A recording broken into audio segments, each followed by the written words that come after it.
আর আসানসোল ক্লিনের ব্যাপার আসানসোল ক্লিন করুক না, আমি তো চাইছি হটন রোডে যে জামটা থাকে, গোড়াই রোডে যে জামটা থাকে সেগুলো স্যার প্রথমে ক্লিয়ার করুন। आसनसोल अतिक्रमण पर चला नगर निगम का हथौड़ा और तोड़ दी गई कई दुकानें। आसनसोल नगर निगम द्वारा अतिक्रमण के खिलाफ विवेकानंद सरनी इलाके में अभियान चलाया गया। इस दौरान कार्यपालक अभियंता RK श्रीवास्तव, विधि सलाहकार सुदीप्त घटक आदि के नेतृत्व में नगर निगम के कर्मियों ने HLG मोड़ से DM कार्यालय तक सरकारी जमीन से अवैध कब्जा हटाया। गौरतलब है कि आसनसोल नगर निगम द्वारा शहर में GT रोड के किनारे अवैध रूप से कब्जा करने वालों को नोटिस दिया गया था। मेयर विधान उपाध्याय के निर्देश पर नगर निगम के कार्यपालक अभियंता RK श्रीवास्तव के नेतृत्व में निगम की टीम ने इसकी शुरुआत BNR मोड़ से की।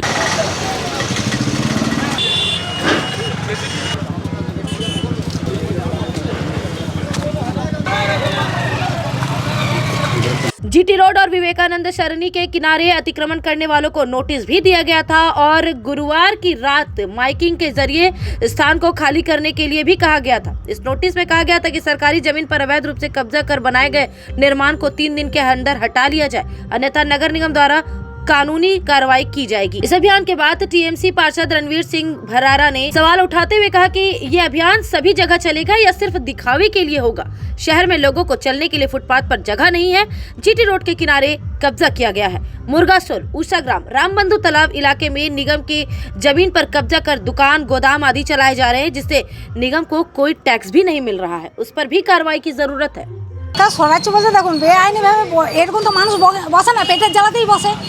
যাই হোক, আমরা গরিব মানুষ করে খাচ্ছি, এখানে করে খাওয়াটাই আমাদের এইটুকুই হচ্ছে। 5 জনের মানুষও এখানে বাঁচে, হসপিটাল আছে, আর আমাদের 2 পয়সা হয়। এবার আমাদের কোনো চাকরিও নাই আর কোনো বড় বিজনেসও নাই, আমরা বড় টাকাওয়ালা লোকগুলোই। তাহলে এই যদি আমাদের ভেঙে দেয় তাহলে আমরা করবো কি, খাবো কি? তার জন্য আমাদের মেয়র ব্যবস্থা করে দেখ, আমরা কি করে খাই আর কি করুক, হয় আমাদের দোকান দেখ না আমাদের চাকরি দেখ। উনি বলে গেলেন আমরা ব্যবস্থা করে দেবো। ব্যবস্থা বলার পর 1 সপ্তাহ চুপ থাকলেন উনি। 1 সপ্তাহ পর হঠাৎ কাল পুলিশ পাঠিয়ে দিলেন, দোকান ভাঙতে হবে, এই হলো ওনার বক্তব্য। আর আমরা ঠিক আছে বেআইনিভাবে আমরা একা তো নয়, এই করেই আজ যখন থেকে আমরা জন্ম নিয়েছি সেই দেখছি ফুটপাতে দোকান আছে, আজও আছে। তা আজ যদি ফুটপাতে দোকান উঠায় উনি, তাহলে তো তাকে ব্যবস্থা করে দিতে হবে। 2009 থেকে এখানে আছি। এখন কি করবেন যদি এটা চলে গেল? কিছু উপায় নাই তো, আবার আমাদেরকে কোথাও না কোথাও কোনো কিছু করে খেতে হবে। সরকার তো কিছু ব্যবস্থা করছে না, যদি কিছু ব্যবস্থা করে তাহলে খুবই ভালো হয়। আর আসানসোল ক্লিনের ব্যাপার আসানসোল ক্লিন করুক না, আমি তো চাইছি হটন রোডে যে জামটা থাকে, গোড়াই রোডে যে জামটা থাকে সেগুলো স্যার প্রথমে ক্লিয়ার করুন না, কারণ ওইটা তো হটন রোড আর গোড়াই রোড গভর্নমেন্ট হাসপাতাল যাওয়ার রোড, সেই রোডটা স্যার ক্লিয়ার না করে যে রোডটা খালি আছে সেই রোডটা ক্লিয়ার করতে প্রথমে এসেছে। আসলে এই যে ইলিগাল এনক্রোচমেন্ট আছে সেগুলো আমাদের সরকার থেকে সিদ্ধান্ত নিয়েছে, যারা প্রশাসনিক যারা কর্তারা আছেন DM সাহেব, উনি ইলিগাল যে এনক্রোচমেন্ট এগুলো সব রিমুভ করা হবে এবং আমাদের এই যে বিভিন্ন জায়গায় যে লোকজন এসে কোনো রকম বিধিনিষেধ না মেনে বসে যাচ্ছে সেগুলো আর হবে না। যে গভর্নমেন্ট জমির ওপর আছে আর কি, ওই জন্য তাদেরকে আগে নোটিশ দেওয়া হচ্ছে, সবাইকে দেওয়া হয়েছে নোটিশ, সবাই নোটিশ দেওয়া আছে। আমরা আপনি অ্যানাউন্সমেন্টও করেছি সবাইকে বলা আছে। আজকে কোথায় কোথায় ভাঙা হবে? আজকে আমরা HLG থেকে DM অফিস পর্যন্ত আজকে করবো আর কি, বাদ বাকি যে এরিয়া আছে আর কি সেটা আপনার নেক্সট ফেজে হবে। এনারা বলছেন কি যে জায়গা হাটন রোড সবচেয়ে বেশি জাম জায়গা, সেখান থেকে আরম্ভ না করে সোজা HLG দিকে করা হবে।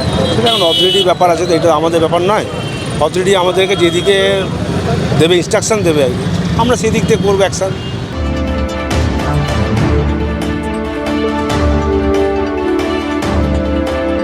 हीरापुर थाना क्षेत्र के आसनसोल बंडपुर रोड पर स्थित स्टर्लिंग नर्सिंग होम के सामने गुरुवार की रात लगभग 10 बजे एक बाइक और एक स्कूटी में टक्कर हो गई, जिससे स्कूटी चालक समेत पल्सर सवार 2 लोग घायल हो गए। गंभीर रूप से घायल दोनों लोगों को पहले स्टर्लिंग नर्सिंग होम ले जाया गया, लेकिन चिकित्सकों के अभाव के कारण उन्हें आसनसोल जिला अस्पताल रेफर कर दिया गया, जहां स्कूटी सवार नगर निगम के 5 नंबर बोरो कार्यालय में कार्यरत रविंद्र नगर निवासी 57 वर्षीय अनूप दे उर्फ खोकन को चिकित्सकों ने मृत घोषित कर दिया। हीरापुर थाना क्षेत्र के धर्मपल्ली निवासी 30 वर्षीय राहुल दास को इलाज के लिए भर्ती कर लिया गया, लेकिन परिजनों ने बेहतर इलाज के लिए उसे निजी अस्पताल में भर्ती करवा दिया। घटना के संबंध में स्थानीय लोगों ने बताया कि अनूप देव मोहिरशिला में एक शादी समारोह में भाग लेने गए थे। वहां से वे रविंद्र नगर अपने घर स्कूटी से जा रहे थे। इसी क्रम में जब स्टर्लिंग अस्पताल के सामने आसनसोल जाने वाली सड़क पर पहुंचे और डिवाइडर को पार करना चाहा, वैसे ही चित्रा की तरफ से तेज रफ्तार से आ रही एक पल्सर बाइक ने उनकी स्कूटी को टक्कर मार दी। टक्कर के कारण स्कूटी और बाइक पर सवार दोनों लोग गंभीर रूप से घायल हो गए। घटना की खबर हीरापुर थाना पुलिस को दी गई। স্টার্লিংয়ের সামনে আমাদেরই পাড়ার একজন বাসিন্দা খোকন দে মানে অনুপ দে, উনি আপনার বানপুর যাওয়ার দিক থেকে আসানসোলে যাওয়ার দিকে আসছিলেন। তখন বানপুরের দিক থেকে একটা মোটরসাইকেলে তিনজন এসে প্রচণ্ড জোরে ওনাকে ধাক্কা মারেন। ওনাকে তারপরে এখান থেকে সবাই মিলে হসপিটাল আমাদের জেলা হসপিটালে পৌঁছানো হয়, সেখানে উনি মারা যান। আর যিনি মোটরসাইকেলে যারা যাচ্ছিলেন তাদের মধ্যে একজনের অবস্থা খুব খারাপ, উনিও আশঙ্কাজনক অবস্থায় আছে। आसनसोल नगर निगम का हथौड़ा सिर्फ फुटपाथ पर नहीं बल्कि हीरापुर थाना क्षेत्र के राधा नगर इलाके में संध्या दास के मकान में बनाए गए अवैध निर्माण पर भी चला। शुक्रवार को नगर निगम के अभियंता आर के श्रीवास्तव ने बताया कि उनके पड़ोसी सुस्मिता मुखर्जी के द्वारा अभियोग किया गया था कि ये रोड 10 फुट का है, लेकिन उनके पड़ोसी संध्या दास ने अवैध निर्माण कर लिया है, जिसके कारण रोड 8.5 फुट बच गया है, जिसके कारण उन्हें 4 चक्का वाहन लेकर आने जाने में दिक्कत हो रही थी। इस आधार पर सारी प्रक्रिया पूरी होने के बाद नगर निगम ने पाया कि संध्या दास ने अवैध निर्माण किया है, उस अवैध निर्माण को तोड़ा जा रहा है। वहीं सुस्मिता मुखर्जी का कहना है कि उन्होंने 3 साल पहले ही इस अवैध निर्माण के खिलाफ नगर निगम में शिकायत दर्ज करवाई थी। এটা নিউ কনস্ট্রাকশন করেছেন উনি। আমি 2020 থেকে কমপ্লেন করেছি, যেদিন দেখেছি তখন থেকেই ওনারা আমি এখান দিয়ে বেরোতে পারি না, উপর থেকে ঢিল ছুঁড়ে দেয়, আমাকে থ্রেট করে রাস্তায় ঘাটে। আমি কর্পোরেশনে 2020 থেকেই চিঠি আছে, পেপারস আছে, সব হিয়ারিং হয়, আমি পেপারস দেখাই, আমার কাছে সমস্ত পেপারস আছে, ওনাদেরকেও ডাকা হয়, ওনারা জাননি। আজকে এখন স্টেপ নেওয়া হচ্ছে। এই যে ভেঙে দিল, আজকে কি মনে হচ্ছে আপনার, কতটা খুশি হচ্ছে? আমি পুরোটা এখনো জাজমেন্ট পাইনি, কারণ এখানে যেটা ভাঙা হলো সেটা আপনারা দেখুন, পুরো রোডটা ক্লিয়ার হয়নি এখনো। আমার জমি পর্যন্ত গাড়ি যাবে না এখনো, যতক্ষণ না এটা পুরোটা কমপ্লেন হয় আমার লড়াই থাকবে। तुम्हारे घर के फर्नीचर बहुत आकर्षक लगता है बहुत महंगा है। अरे नहीं, उतने महंगे नहीं, रीजनेबल रेट पर ही लिए। अच्छा, डिजाइन तो बहुत एट्रैक्टिव है, लगता है क्वालिटी में दम नहीं होगा। कौन कहता है? ये फर्नीचर वर्ल्ड क्लास है, प्योर सागवान के, क्वालिटीदार और टिकाऊ भी। क्या सच में? हाँ, तुम्हें भी फर्नीचर लेना हो तो फर्नीचर वर्ल्ड एक बार जरूर जाना। वहाँ फर्नीचर के एक से बढ़कर एक कलेक्शन, वो भी तुम्हारे बजट में। साथ ही वहाँ फाइनेंस फैसिलिटी भी उपलब्ध है। सच में? तब आज ही अपना हबी को कहूँगी फर्नीचर वर्ल्ड चढ़े। फर्नीचर लवर्स की पहली पसंद, जीटी रोड, शनि मंदिर के सामने, Nooruddin road, Asansol. Asansol Durgapur police commissionerate traffic zone 1 की ओर से विद्यार्थियों के लिए एक डिबेट कंपटीशन का आयोजन आसनसोल के बीएनआर स्थित रविंद्र भवन में शुक्रवार की सुबह किया गया, जहां आसनसोल इंडस्ट्रियल एरिया के लगभग 10 स्कूल के स्टूडेंट्स ने हिस्सा लिया। ये debate competition Manjeet Kaur foundation और यूनाइटेड होप फाउंडेशन के सहयोग से आयोजित किया गया था, जहां एडीपीसी के DC central SS Kuldeep, DC traffic Anand Roy, Kulti ACP Sukant Banerjee, traffic ACP Ipsita Dutta सहित कई गणमान्य लोग उपस्थित थे। मंजीत कौर फाउंडेशन के संस्थापक गुरु सिंह चौधरी ने कहा कि विद्यार्थियों की प्रतिभा को जन जन तक पहुंचाने के लिए ये एक पहल की गई है। Let me tell you why. Self-discipline cannot solve all the problems. It only helps when the area is less. Road accidents are the result of casual driving, speed driving, and of course overtaking. A man or a pregnant woman on the way to hospital faces traffic. What if there's a delay in the treatment? हमारा यहाँ पे एक debate competition हमने किया था। ये ADPC के initiative था और यूनाइटेड होप फाउंडेशन और मंजीत कौर फाउंडेशन के साथ मिलके हमने ये ऑर्गेनाइज़ किया था। इसमें आसनसोल के 10 स्कूल्स ने पार्टिसिपेट किया था और 10 स्कूल्स में से 3 टॉप प्राइजेस हुए हैं, और जो कि first prize winner Saint Vincent school, second prize winner is think Loreto and third prize is Saint पैट्रिक्स।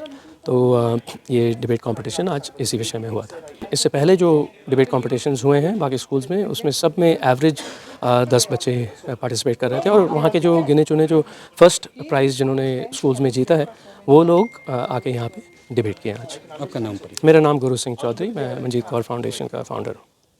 आपको बता दें कि इस डिबेट कंपटीशन में ट्रैफिक की स्थिति पर सबसे बेहतर तर्क देते हुए सेंट विंसेंट स्कूल की क्लास 12 की छात्रा प्रिशा अग्रवाल प्रथम विजेता रही। आसनसोल के रानी मुनि लैंड में रहने वाले प्रिशा के पिता नवल दीवान पेशे से एक चार्टर्ड अकाउंटेंट हैं और उनकी माता शिल्पा अग्रवाल और दादा रतन लाल दीवान प्रिशा की इस कामयाबी पर काफी खुश और गर्वित है। प्रिशा का कहना है कि वह लंबे समय से डिबेट में हिस्सा लेती आई हैं और आगे भी इसे जारी रखेंगी, क्योंकि डिबेट उनका शौक ही नहीं बल्कि शौक से बढ़कर है। बंगावाज की पूरी टीम की ओर से प्रिशा के उज्जवल भविष्य के लिए शुभकामनाएं। It's like tightening your belt to cure obesity. Too fast to fathom, is it? I'll break that down for you. It means that no matter how tight your belt is, the fact that you're obese still remains. It's not tight clothes that's going to save you, it's your decision to curb your appetite, to follow a rigorous fitness regime, aka self-discipline. Same is the case with traffic jams. We can make changes in the external environment, like adding more highways, but that is not a solution.